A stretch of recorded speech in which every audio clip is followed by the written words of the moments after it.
अब है हमारे पास में इसका जो पर्सन नंबर से 2 है, उसके अंदर हमें दे रखा है कि हमें जो पर्सन नंबर 1 में दिया था उसमें कहा था इसका बहुपद है, इसके हमें शून्य निकालना है और शून्य निकालने के बाद उसकी जांच करनी है। लेकिन यहाँ क्या दिया है हमें, यहाँ पिछली बार एग्जाम में बोर्ड एग्जाम में इसमें से प्रश्न पूछा है आपसे, और अब आगे भी चल के इससे आपसे प्रश्न बन सकता है कि इसमें हमें क्या किया, अल्फा और बीटा यानी अल्फा और बीटा का योग हमें निकाल के दिया है, अल्फा और बीटा का गुणनफल हमें निकाल के दिया है। हमें क्या करना होगा, वापस बहुपद बनाना होगा। क्या बनाना होगा साथी, बहुपद बनाना होगा। तो यहाँ देखिए सबसे पहले हम करेंगे कैसे, हमें दे रखा है, सबसे पहले हमें दे रखा है, देखो फर्स्ट स्टेप के अंदर हम करेंगे जो हमने किया था कि इसने कहा था, देखो सवाल के अंदर एक द्विघात बहुपद में याद करना जिसके शून्यों का योग और गुणनफल, योग तो है पहले वाले से, क्या गुणनफल से। तो हम लिखेंगे शून्य को का योग, शून्य को का योग कितना है देखते हैं। शून्य को का योग का मतलब हो गया अल्फा प्लस बीटा बराबर हो जाएगा माइनस का b बटावा a, जो हमें दे रखा कितना है 1/4। कितना है 1/4। सबसे पहले आपको क्या करना है, यहाँ पर यहाँ एक चीज ध्यान रखना साथियों, अगर यहाँ माइनस का चिन्ह लगा हुआ है तो ये माइनस इसके नहीं, यहाँ से हट के इसके लग जाएगा, और अगर ये शुरू से ही माइनस में हो तो माइनस माइनस कट के प्लस हो जाएगा। लेकिन अगर इसके माइनस नहीं है तो ये माइनस हटेगा और इसके लग जाएगा, यहाँ से माइनस हटेगा और आगे जाके लग जाएगा, इसका मतलब ये माइनस के 1/4 हो जाएगा। ये आपका माइनस a भी हो गया, ये a हो गया।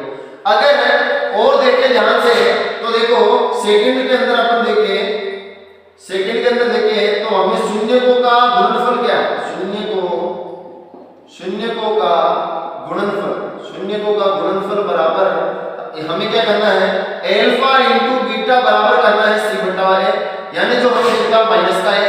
अब ये माइनस का 1 है, इसके नीचे कोई नहीं है, बट्टे के अंदर हम 1 लिख सकते हैं। तो यहाँ अगर ध्यान से देखा जाए तो सबसे पहले हमें अल्फा प्लस बीटा लिखना है, उसके बराबर उसका मतलब क्या होता है माइनस का b बटा है, जो क्या कितना है 1/4, माइनस हटेगा इसका चला जाएगा, ये माइनस का 1/4 हो जाएगा। फिर शून्य को योगफल क्या होता है, अल्फा इंटू बीटा बराबर क्या होता है माइनस का c/a होता है, जो हमें कितना दे रखा है माइनस का 1 दे रखा है, माइनस का 1 है, इसके नीचे कोई नहीं है, हम 1 लिख देते बटे में। अब हुआ क्या, यहाँ देखना साथियों, यहाँ हमें 1 का मान बराबर चाहिए, क्या चाहिए 1 का मान बराबर होना चाहिए। यहाँ 1 का मान 4 है और यहाँ 1 का मान 1 ही है, हम क्या करेंगे इसके बट्टे में जो 4 है हर उसको क्या करेंगे यहाँ दोनों से गुणा कर देंगे। क्यों करेंगे, क्योंकि हमें 1 का मान बराबर है। अब ये क्या हो जाएगा 1 एकम में यानी माइनस के 4 एकम 4, 1 चौक 4, यानी यहाँ से अब c का मान माइनस का 4 हो गया और a का मान 4 एकम 4 प्लस का 4 हो गया। अब हमें क्या करना है, लिख देना है तुरंत फटाफट। यहाँ देखना a का मान तो हो गया हमारे पास में 4 प्लस का, और b का मान हो गया हमारे पास में माइनस का 1, और c का मान हमारे पास में माइनस का 4 हो गया। c का मान माइनस का 4, a का मान 4 और b का मान माइनस। सूत्र क्या है बहुपद का, मैंने बहुपद का सूत्र बताया था सभी को कि बहुपद का सूत्र क्या होता है। बहुपद का सूत्र होता है हमारे पास में ax² plus bx plus c बराबर क्या होता है साथियों 0। जमा दो, यहाँ देखो a का मतलब ये रहा, तो इसका मतलब है 4x², फिर क्या होगा माइनस का 1 है तो 1 लिखो चाहे मत लिखो, आप लिखो माइनस का 1x, फिर क्या है माइनस का 4 है, माइनस का 4 बराबर लिख दो आप 0। ये आपका क्या बन जाएगा साथियों, ये आपका आंसर बन जाएगा। क्या है आंसर है, क्या है आंसर, ये जो आपका है वो क्या है बहुपद। इतना सा करना है और आपको 2 नंबर मिल जाएंगे साथियों। चलिए इसको देखते हैं फटाफट, ये क्या कह रहा है देखो। सबसे पहले हमें क्या करना है, शून्य को का गुणन, शून्य को का योग लिखना है, तो हमें लिखना है शून्य को का योग हमें क्या करना है अल्फा प्लस बीटा बराबर होता है माइनस का b बटा a, जो हमें दे रखा है इस रूट a की दे रखा है, इसमें कोई नहीं हम a लिख देते हैं।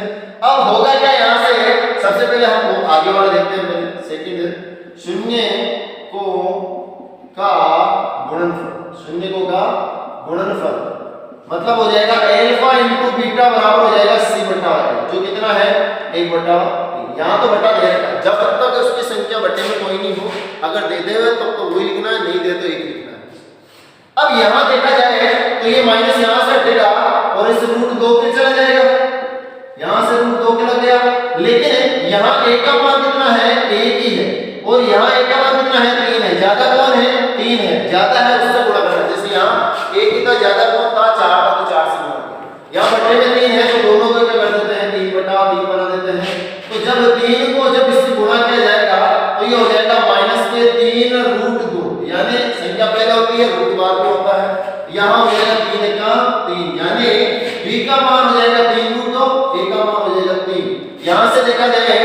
ये तो आपके साथ दिख रहा है, a का मान 3, c का मान, यानी तो a का मान तो हो गया सर हमारे पास में 3, b का मान हो गया -3√2 और c का मान हो गया हमारे पास में 1। जमा दो सूत्र के अंदर बहुपद में ax² bx + c बराबर 0, ये बहुपद का सूत्र है। a का मान कितना है 3x², b का मान कितना है -3√2x और x इसके पास आ जाएगा, c का मान कितना है +1 है साथियों। ये हमारा क्या हो जाएगा आंसर है, यानी कि हमारा क्या हो जाएगा साथियों बहुपद हो जाएगा। बहुत ही बेहतरीन तरीके से हमने आपको कर दिखाया और आपको समझ में भी आया होगा सर। अगर समझ में नहीं आया है तो वीडियो को दोबारा देख लेंगे और अच्छी तरीके से इसकी प्रैक्टिस कर लेंगे सर। चलिए नेक्स्ट क्वेश्चन देखते हैं, इसका क्या है। अब हमारे पास में इसके नेक्स्ट क्वेश्चन हम देख लेते हैं फटाफट और इसके बहुपद हम निकालते हैं। तो सबसे पहले हमें दे रखा है शून्यकों का योग, हमें दे रखा है शून्यकों का योग, शून्यकों का योग मतलब अल्फा प्लस बीटा बराबर हो जाएगा -kb/a, जो हमें दे रखा है 0, यानी हम लिखेंगे 1। अब ये माइनस यहां से हटेगा, ये हो जाएगा -k0/1, यानी माइनस में प्लस माइनस में 0 में उसमें प्लस माइनस में। अब लिखेंगे हम शून्यकों का गुणनफल, शून्यकों का गुणनफल, शून्यकों का गुणनफल यानी हम लिखेंगे अल्फा * बीटा बराबर हो जाएगा c/a, यानी ये दे रखा हमें √5, इसके नीचे कोई नहीं है, 1 लिख देते हैं। यहां देखो a का मान बराबर है, बिल्कुल सही है, a का मान 1 हो गया, b का मान -k0 हो गया, c का मान √5 हो गया प्लस का। अब इसको कैसे जमाएंगे, सूत्र लगा दो ax² + bx + c बराबर 0, यानी a का मान 1 है ना तो ये x² रहेगा, b का मान कोई नहीं है, देखो यहां दे रखा है b का मान कोई नहीं है, माइनस का है 0 लिखेंगे नहीं इसको। c का मान कितना है √5 है, प्लस का है तो प्लस का √5 हो जाएगा, c का मान लिखो चाहे मत लिखो बराबर में 0 लगाओ, तुम्हारी मर्जी है। ये हो जाएगा हमारा बहुपद का आंसर। ठीक है साथियों, ये भी हमने कर दिखाया आपको। अब हम करते हैं इसको, तो ये है हमारे पास में सबसे पहले शून्यकों का योग, शून्यकों का योग बराबर लिखेंगे हम अल्फा प्लस बीटा बराबर हो जाएगा -kb/a। मैं थोड़ा फास्ट कर रहा हूं साथियों, एक बार तो देख लेना वापस, क्योंकि वीडियो बहुत बड़ी हो जाएगी साथियों, इसलिए इसको जल्दी कर देते हैं। अल्फा का मतलब कितना है, अल्फा ये दे रखा है 1 यानी 1 ही दे रखा है, तो हम लिखेंगे 1/1, ये माइनस यहां से देगा यहां लग जाएगा, ठीक है, ये माइनस यहां से हटकर यहां चला जाएगा। फिर हो जाएगा शून्यकों का योगफल, शून्यकों का योगफल हो जाएगा, गुणनफल हो जाएगा, गुणनफल यानी यहां से हटा के इसको ऐसे लिख दो। फिर ये हो जाएगा अल्फा * बीटा बराबर हो जाएगा c/a, ये भी तुम्हें एक दे रखा है, इसको नहीं 1 बना लो। a का मान भी 1 है, b का मान हो गया -1 है, c का मान भी 1 है, सूत्र हो गया ax² + bx + c बराबर 0, लगाओ जी मतलब 0। ये हो गया आपके पास में x² 1 लिखो जब यहां 1 लिखो, जब 1 स्क्वायर लिखो जब मत लिखो 1। यहां b का मान क्या है, b का है -1 है तो माइनस का x लिख सकते हो। फिर c का मान क्या है 1 है, प्लस का x लिख सकते हो, ये आपका बहुपद बन जाएगा, यही आंसर हो जाएगा। चौथा देख लेते हैं, इससे पांचवा देख लेते हैं, इसका क्या है। यहां सबसे पहले हम लिखेंगे शून्यकों का योग, शून्यकों का योग अल्फा प्लस बीटा बराबर हो जाएगा -kb/a, जो दे रखा है -1/4। अब ध्यान देना साथियों, यहां से माइनस और माइनस कट जाएगा और ये किसकी हो जाएगी 1/4 प्लस। यहां देखें तो शून्यकों का गुणनफल हमें दे रखा है, शून्यकों का गुणनफल हमें दे रखा है, जो है हम लगाएंगे अल्फा * बीटा का मतलब c/a, जो हमें दे रखा है 1/4। a का मान 4, a का मान 4 बराबर है, तो a का मान 4, b का मान 1 प्लस का c का मान भी 1, हम लिख देंगे ax² + bx + c बराबर में हम लिखेंगे 0। a का मान कितना 4 तो 4x², b का मान कितना है 1 तो हम लिखेंगे x प्लस का, c का मान कितना है प्लस का 1 तो हम लिखेंगे 1, ये हमारा हो जाएगा। चलिए ये हमने 5% हमने कंप्लीट कर लिए, 1% और है इसका छोटा सा, वो भी हम कर लेते हैं। उसके अंदर हमें ये दे रखा है, सबसे पहले मैं थोड़ा सा हट जाता हूं, आप स्क्रीनशॉट ले सकते हैं।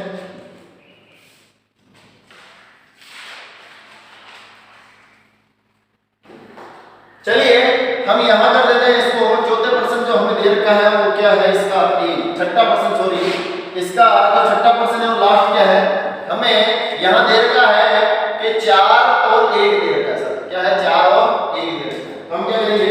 सबसे पहले यहाँ लिखेंगे शून्य को का योग, शून्य को का योग यानी योगफल अल्फा प्लस बीटा बराबर हो गया माइनस का बी बटा ए, यानी अल्फा बीटा का मान है 4 है तो 4 का 1, यानी इसका यहाँ से माइनस देगा, ये माइनस की 4 बटा 1। यहाँ देखो शून्य को का गुणनफल बराबर हो जाएगा, गुणनफल जो हो जाएगा अल्फा इनटू बीटा बराबर हो जाएगा सी बटा ए, जो हमें दे रखा है 1 तो इसके नीचे 1 बना रखा है। यहाँ अगर देखा जाए तो a का मान 1 है, a का मान 1 है, सही है सर। a का मान हमारे पास में 1 है, b का मान हमारे पास माइनस का 4 है, c का मान हमारे पास में 1 है। सूत्र लगा दो ax² plus bx plus c बराबर 0। तो हमारे पास में देखने को हमें क्या मिला है? x² यानी 1 यानी x², b का मान कितना माइनस है, माइनस के 4x, और c का मान कितना प्लस का 1 है, प्लस का 1, ये हो गया हमारा। ये भी हमने कर लिया सर साथियों, यानी 4x² ये हो गया प्लस का 1। तो हमने अगर देखा जाए तो 2.1 और 2.2 पूरी कंप्लीट कर ली है साथियों, पूरी कंप्लीट कर ली है। तो आपको क्या करना है साथियों? अगर कोई पर्सन आपको समझ में नहीं आ रहा है साथियों, तो मैं आपसे एक ही गुजारिश करूंगा कि आप उस वीडियो को वापस देखें। क्या करें? वापस देखें, तभी आपके गणित क्लियर हो पाएगी, माइंड के अंदर बैठ पाएगी। अगर एक बार में नहीं आ रहा है तो 2 बार में आएगा साथियों। अब इसके जो एग्जाम्पल है वो आप कर लेना। अगर नहीं आ रहे हैं एग्जाम्पल या कोई पर्सन आपको समझ में नहीं आया हो तो हमें कमेंट करके जरूर बताएं साथियों, ताकि हम उसकी नेक्स्ट वीडियो में उसको आसानी से समझा सके। चलिए, आज की वीडियो आपको कैसी लगी जरूर आपको कमेंट करके जरूर बताना है, और वीडियो को अपने दोस्तों के साथ में शेयर करना ना भूले। और ज्यादा तो हम क्या कहना चाहते हैं आपसे, ये कहना चाहते हैं अगर आपने हमारे चैनल को सब्सक्राइब नहीं किया है तो सब्सक्राइब कर लीजिए प्लीज, और बेल आइकन को प्रेस करके ऑल पर सिलेक्ट कर लीजिए, ताकि जब भी वीडियो मिले सबसे पहले आप उस वीडियो को देख सकें, यानी आपसे वो वीडियो मिस न हो सके। चलो, आज के लिए इतना ही काफी है। मिलते हैं फिर कल आपसे इसी टाइम में इसी वक्त और बहुत ही शानदार क्वेश्चन के साथ, यानी हम सीखेंगे कल 2.3। उसके अंदर सबसे ज्यादा परेशानी बच्चों के विद्यार्थियों की यही होती है कि सर हम बहुपद का भाग हमें नहीं आता है, तो हम आपसे यही रिक्वेस्ट करेंगे, यानी हम ऐसी वीडियो आपको समझ ऐसी प्रैक्टिस करके आपको ऐसे यहाँ बताएंगे कि आप यकीन नहीं करेंगे साथियों कि आपको बहुपद का भाग आने लग जाएगा। जी हाँ, आपने सही सुन रहे हो, आपको बहुपद का भाग फास्ट आएगा साथियों। तो वेट करें कल के लिए, मिलेंगे हम आपसे कल 2.3 लेकर। आज के लिए इतना ही काफी है साथियों, इजाजत दीजिए, धन्यवाद साथियों।